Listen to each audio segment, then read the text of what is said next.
Hey YouTube, Alex here, and in today's video I want to answer the question, why are some expats so negative? Now, I've gotten labeled as a negative person. If you think I'm negative, go check out my live streams. If some of you think I'm negative, then you probably have a good point. I'm not always the most positive person. When you work in sales or you work in engineering or you learn about these subjects, you basically solve problems all day. And so if you're focused on problems all the time, you can develop a bit of a negative attitude. I'll go ahead and get into the reasons as to why expats tend to be negative. And I've got 5 reasons for you here. So let's go ahead and get into it. Reason number 1 is unrealistic expectations. I've found that a lot of the negative expats that I've encountered, they came here expecting to meet the woman of their dreams at the airport, to eat 5-star quality meals every single night, to own a nice vehicle, and to live in the best neighborhood in the city, all for $1,000 a month. Okay, maybe that's a bit of an exaggeration, but a lot of guys, they come here with this idea that moving to the Philippines is going to solve all of their problems, or insert country there. It could be Thailand, it could be somewhere in South America like Colombia, but they get it in their head that expat life will totally fix everything that has gone wrong in their life to date. If they went through a divorce, they're suddenly gonna not be divorced anymore. If they went bankrupt, all of a sudden their finances are going to be perfect again. Any problem that they had back home, they think will cease to be a problem when they move overseas. I readily admit that where you live is the most important decision that you'll make. It affects your relationships, it affects your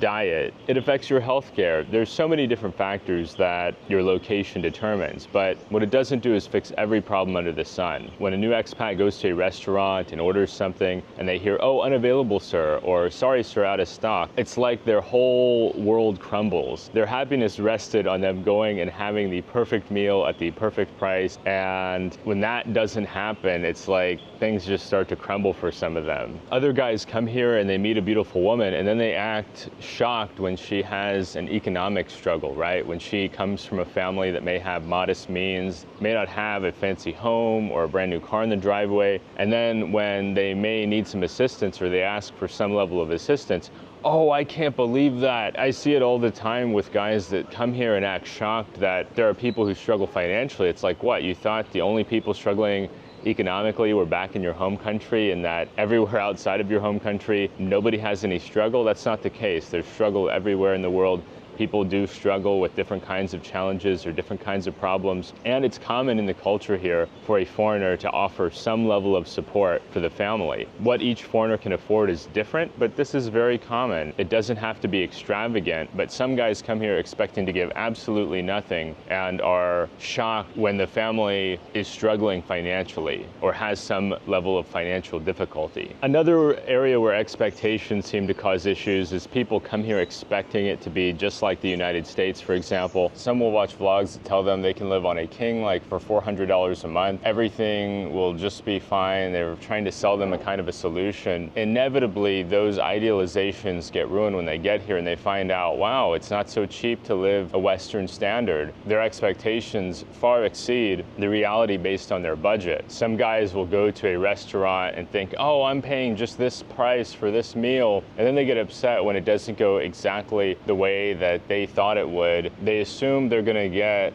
the high-end standard at the budget price point. There is good value for money here. Like for me, I think that you get way more than what you put in as a foreigner in most cases. But for some people, that's not good enough. They want to put in nothing and get everything. And their expectation is that they're going to get the perfect everything while not spending a dime. The last component of this is people getting fatigued by paradise. I remember a friend in Mexico told me when I asked him, "How are you doing today?" "Oh, it's another bad day in paradise," but he used a different word besides bad. And I was shocked. I was thinking, you live in this gorgeous paradise. He lives on the beach in Mexico. The weather is gorgeous. The food is amazing. Oh man, the food there is amazing. How could you not be happy every single day? And he explained to me, well, when you come here on vacation, you have a great time. It's a break from your day-to-day life. You're not going to the office. He explained to me that when you live this life every day, you get used to it. The beautiful beach, the first time you see it, amazing. the 10,000th time you see it,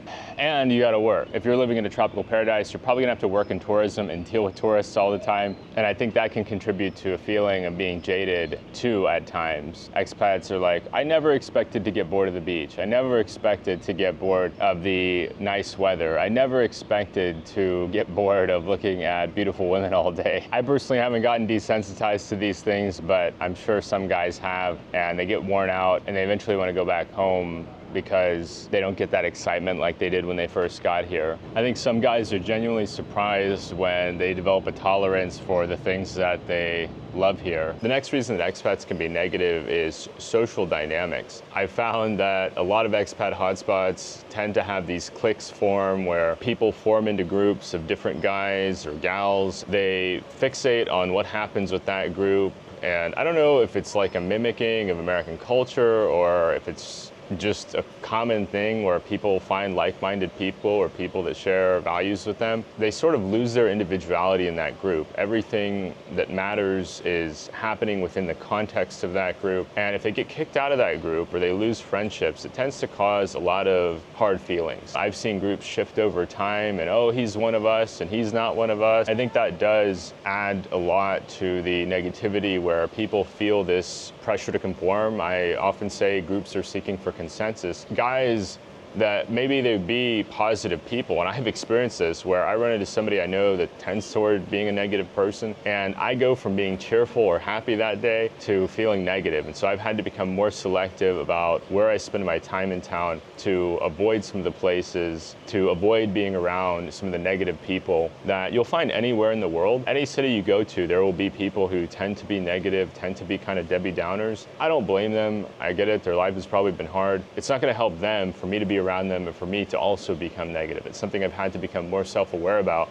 that I am impacted by the people I hang around, the people I spend time around. So it's not just that all expats are negative, it's that some negative expats will bring the mood down. And you meet some of these people that they suck the air out of the room, where people are having a lively conversation, they're having fun, that person comes into the picture and now everybody's checking their watches. I think I left the roast on, or I got to get out of here. So that's definitely a component, is the social groups and how the group dynamics change based on the membership of those groups. Isolation combined with a lack of purpose. A lot of guys, when they're back home, they've got a demanding career, they're a salesperson, they're a lawyer, business owner, they've got a career in industry, and it's very clear what they need to do every day.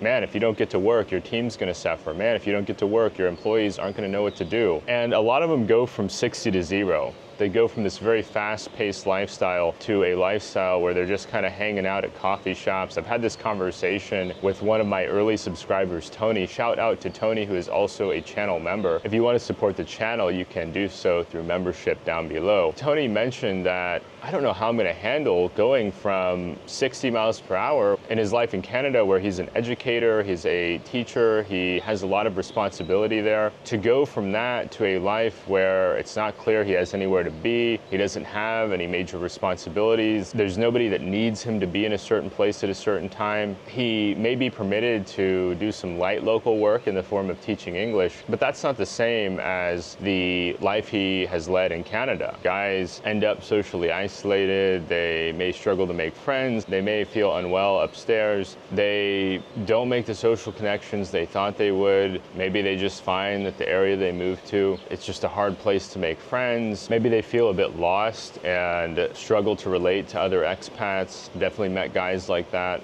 struggle to find their group, that they feel like they belong to that group, that they have shared values and a sense of community. Some expats also struggle to integrate with the local community. I've met some guys that are always criticizing Filipinos. Oh, Filipinos this and oh, Filipinos that. And I'm just thinking, man, go somewhere else. But they don't have that self-awareness to take responsibility. Man, maybe it's that I can't afford to live the way that I want to live. It's not a problem with them, it's actually a problem with me. Some expats tend toward negativity because they have this external locus locus of control where they believe everything is happening to them and that they are this powerless, rudderless ship in this ocean of expat life. They are just helpless and hapless, and they can do nothing to take control over their situation. It's really unfortunate, but it is the way it is. We have to take responsibility to avoid totally falling into a pit of despair. The next reason could be financial problems. The presumption is that we are all financially prepared when we come here, and unfortunately, that's not always the case. Some of us are very underprepared financially. We didn't save up enough money to do this. We don't have a pension. We don't have a plan. We don't have a lot of forethought that went into us coming over here. And for the younger guys, they can figure it out, right? They can go back home and work. They can pivot to a new career. But for the older guys, they don't have such flexibility often. I'm often thinking, you don't have a problem with your destination or the city you live in. You have a problem with your budget. And it's not going to be easily solved if you don't sort out your budget, if you don't increase your income, if you don't have a way to improve your situation for whatever reason. But it's not fair to blame local people for your lack of planning. They didn't make your financial decisions. They didn't make the choice for you to come here or to there or wherever you're at. And I think some guys just don't want to admit, you know what? I made some bad choices. I made some poor investments. I lived above my means, borrowed too much money. I was obsessed with living on credit. I wanted people to think I was a high status person. There's a lot of reasons why guys make bad financial choices, and it's certainly not the fault of the people in the place that you landed. I think some also are surprised at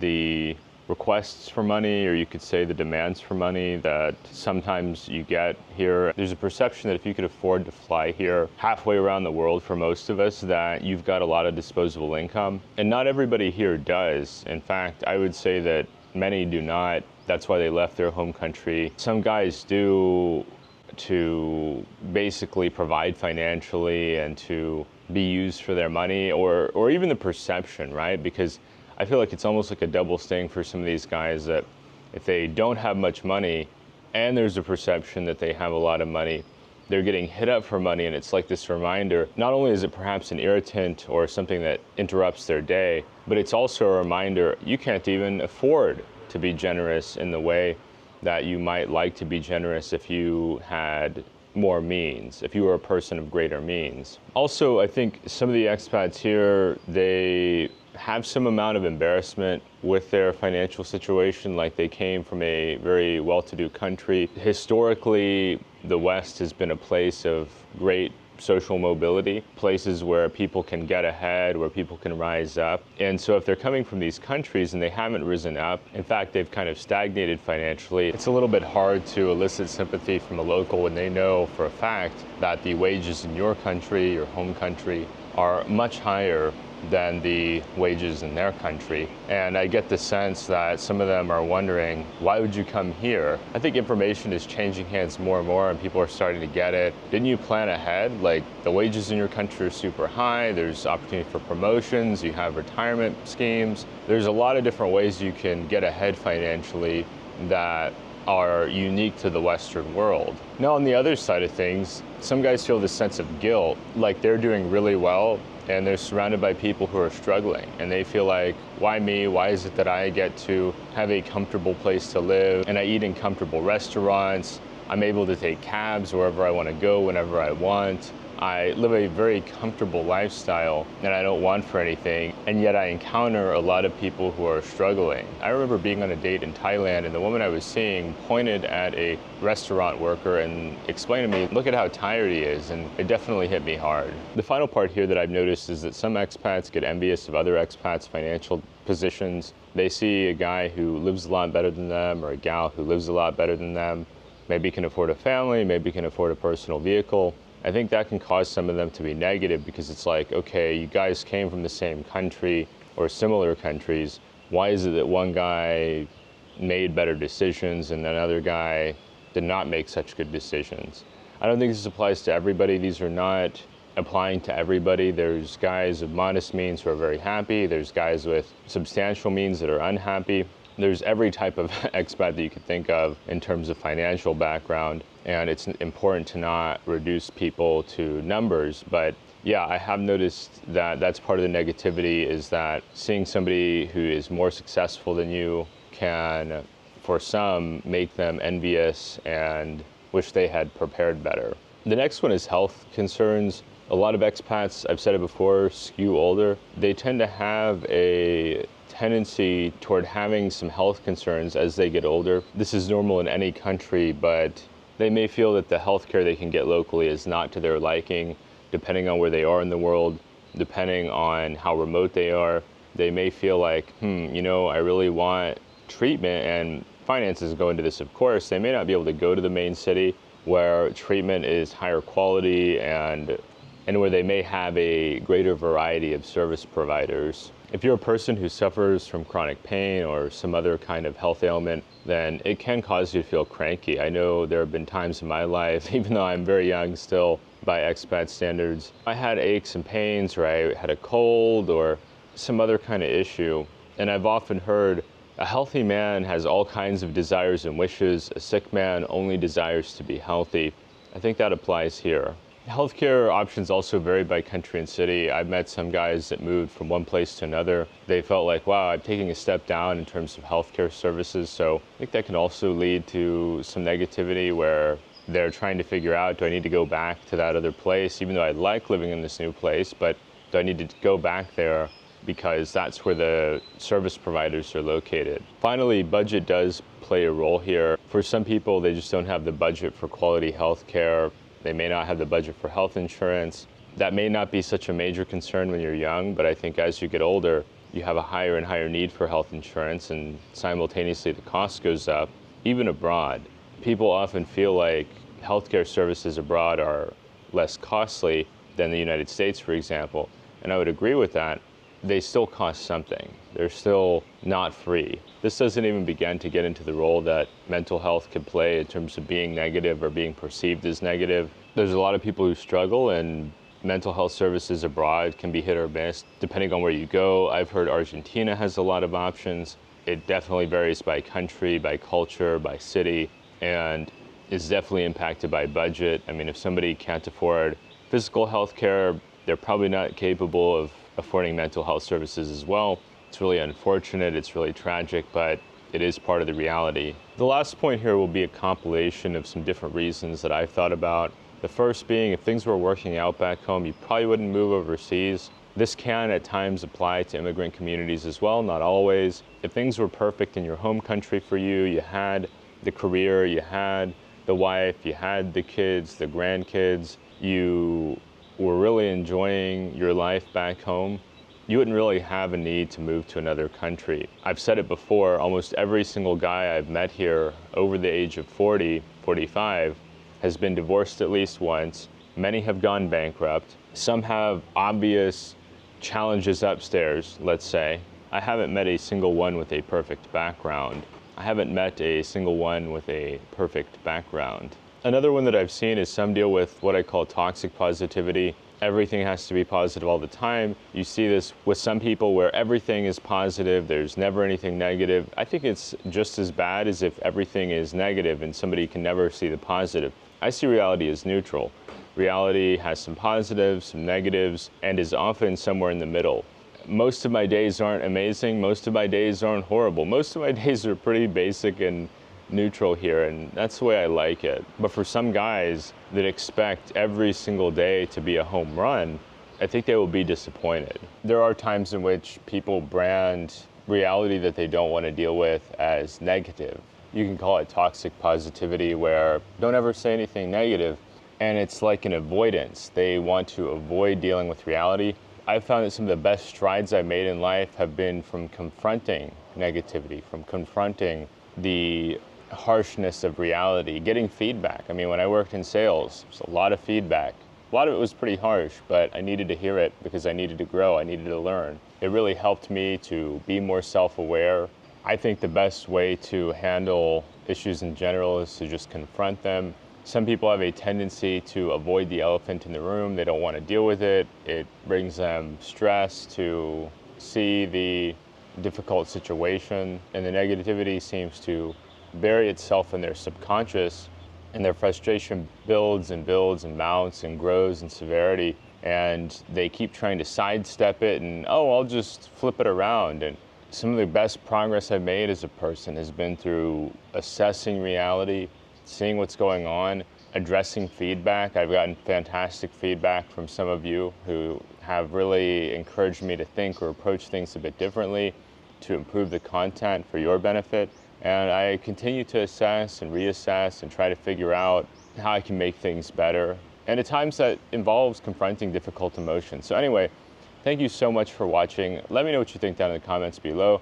Why do you think expats are negative? I recognize it's location dependent. Some locations have healthier communities than others. There's several cities that come to mind that I think have fantastic communities. Let me know what the community is like in your city. Next, give us a thumbs up. It helps with the YouTube algorithm. And finally, subscribe to the channel down below if you want to see more content like this. And we'll see you soon. Bye-bye.